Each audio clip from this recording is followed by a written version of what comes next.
Hey guys, and welcome back to the channel. This is the second video while I'm in Tennessee. So if you haven't watched the first one, that was about the top 10 ways to make extra money at your vendor events. I think it's gonna go really well, so I'm excited for you all to see it. But today we are gonna talk about Goblincore. I know it's been a hot minute since I have actually brought other stuff besides the art to the channel. I've just been very busy. But I love to surround my stuff in my favorite aesthetic because that is what gives me so much joy and just inspiration while I'm working here at my desk. Some of you pointed out my little axolotl a couple of videos ago, and I just am covered with stuff that I love, and I wanted to show you all of my new shiny things that just bring me joy and that I think you'll enjoy also, especially if you're into Goblincore. So if you've been on the channel for a while, and I hope that you have, because one of my best videos and one of my favorite videos is about my Goblin Hoard collection. There's lots and lots of fun stuff in here. I use them for different projects. Sometimes I just keep them because they're sentimental. But every year I try to find things to add to this. Usually they're small trinkety things that I wouldn't necessarily put on display or that I think I might use in another project. And this year I have absolutely packed this little 10 rubber band thing full of stuff. So I would like to share with you what is in all of that. Most of these items are pretty tiny. They're going to be, you know, like, I don't know how easy that is to see, but it's like a little toy I found, a basketball. It's still a little dirty. I did wipe it down, but it's, you know, got some like stains on it. And it's just a toy that I found at the park while I was walking the dog one morning. I found half of this like choker necklace thing at a parking lot somewhere. It's like a broken piece of, you know, like costume jewelry. I thought it might be kind of fun to wrap around something one day. We'll see. We live right next to a golf course, so finding just golf paraphernalia, golf balls, all kinds of stuff. But I didn't have one of these, and I thought that's like one of those I Spy things that you always see in the book, and it was going to look great in my collection. This fun spring, it's like really, really big. I made a post about a couple of these videos a while back now, and these are probably the two weirdest, creepiest things I think I have found in a long time. This is a photo. My husband took me to one of the like falling apart kind of abandoned buildings out at the bomb dump because it was a really hot day and we didn't have anything else to do, so we drove around in the air-conditioned car. But we did get out at this one place, and I found this sort of creepy Instax photo, and I just thought that might be kind of fun to put in like a weird Halloween creepy journal thing sometime, so I kept it.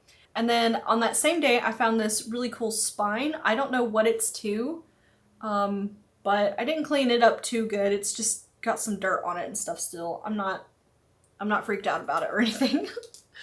I also found like little charms from cars, an old carabiner,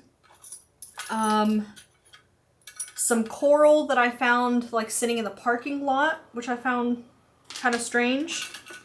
While I was up there at the bomb dump, I also found this teeny tiny screwdriver. It looks like the kind that you use for like eyeglasses.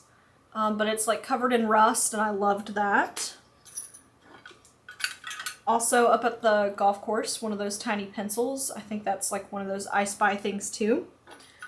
Some old money, a couple of caps from our dog's insulin things. They make fun little project pieces because, you know, it's plastic and why not keep it out of the landfill if you can.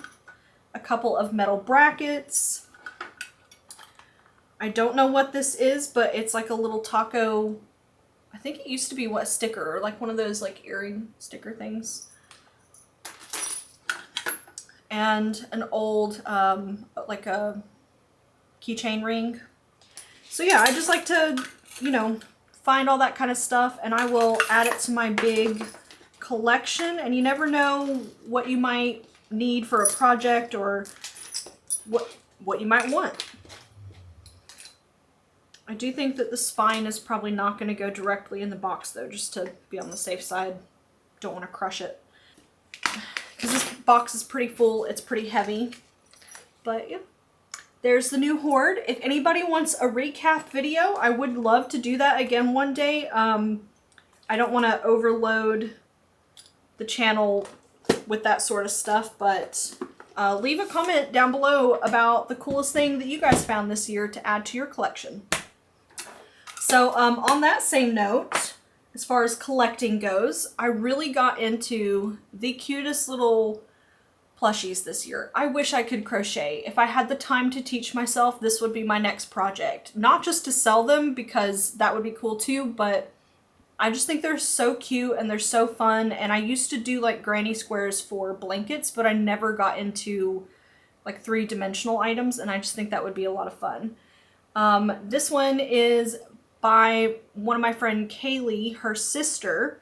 If I find out the social media information, if she has any, I will put that below. But I bought it at an event that Kaylee was at because she also sells stuff there.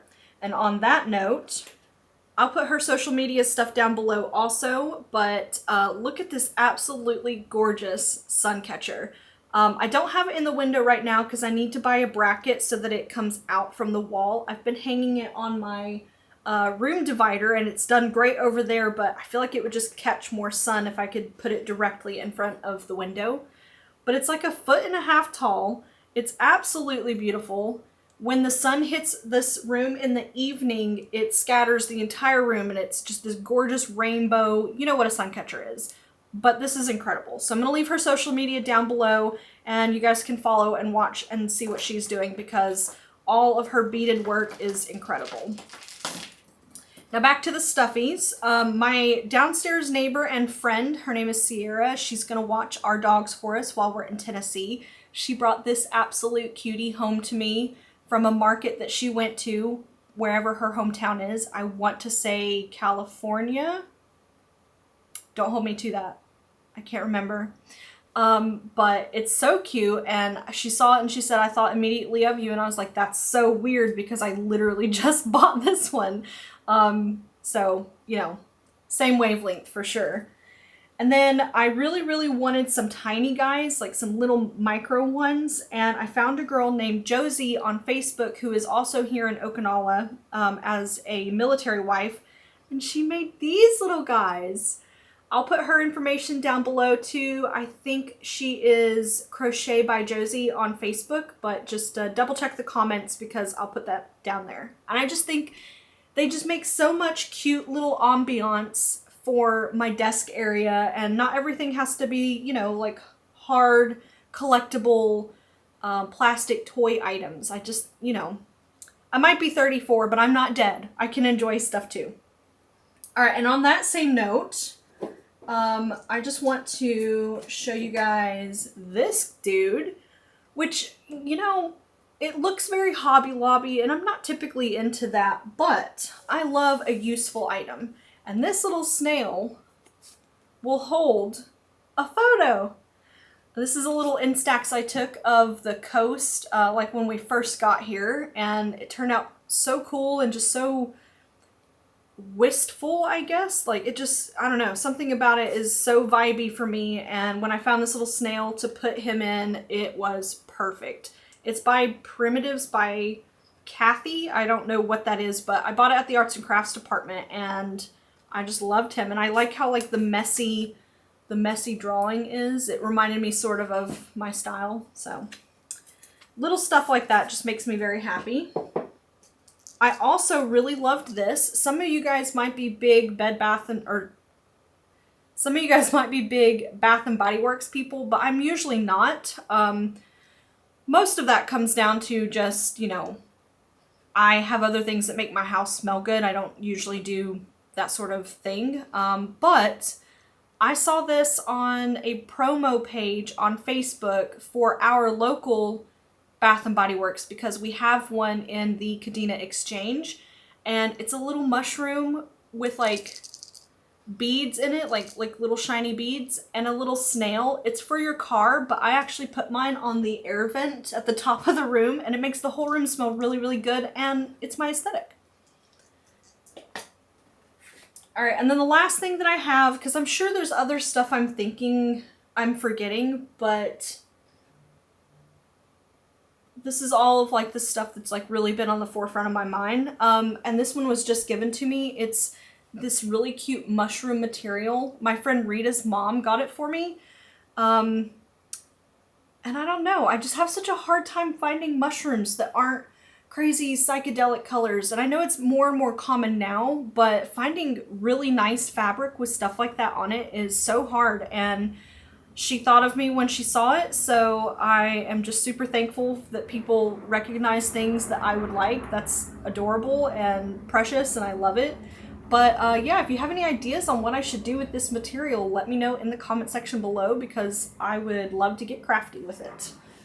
So that's kind of it for right now. I know that there's more stuff. I'll probably touch on that later, but I just kind of wanted to give an update with my my hoard and all of the absolute cute things, because it's important to surround yourself.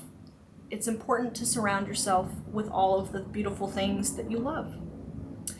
So that's the video for today. I have one more until I will physically be back in Okinawa. I think we arrive home the week of like the 5th or the 6th, something around there with the time zones and all that. I can't remember what dates. But the next video is going to be all about next year's design, style, inspirations, the whole mood board, and I'm really excited for you all to see that. So I can't wait, but I will talk to you guys then. Bye, guys.